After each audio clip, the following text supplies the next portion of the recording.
Genesis 3. Now the serpent was more crafty than any of the wild animals the Lord God had made. He said to the woman, "Did God really say, 'You must not eat from any tree in the garden'?" The woman said to the serpent, "We may eat fruit from the trees in the garden, but God did say, 'You must not eat fruit from the tree that is in the middle of the garden, and you must not touch it, or you will die.' You will not certainly die." The serpent said to the woman, "For God knows that when you eat from it, your eyes will be opened, and you will be like God, knowing good and evil."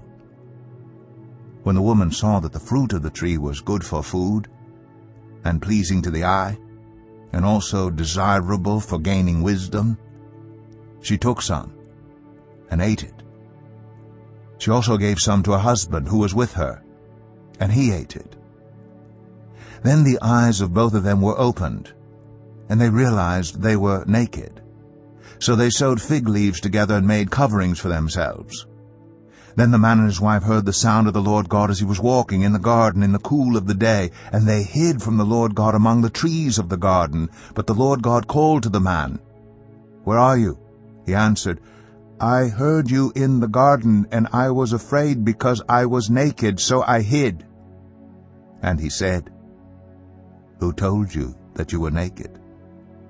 Have you eaten from the tree that I commanded you not to eat from?" The man said, "The woman you put here with me, she gave me some fruit from the tree, and I ate it." Then the Lord God said to the woman, "What is this you have done?" The woman said, "The serpent deceived me, and I ate." So the Lord God said to the serpent, "Because you have done this, cursed are you above all livestock and all wild animals.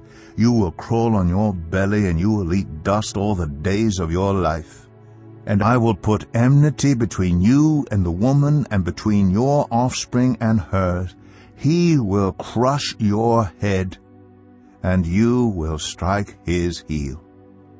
To the woman he said, "I will make your pains in childbearing very severe.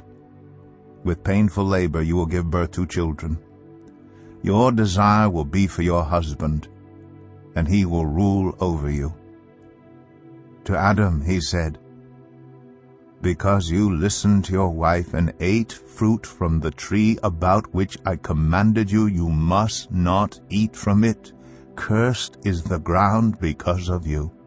Through painful toil you will eat food from it all the days of your life.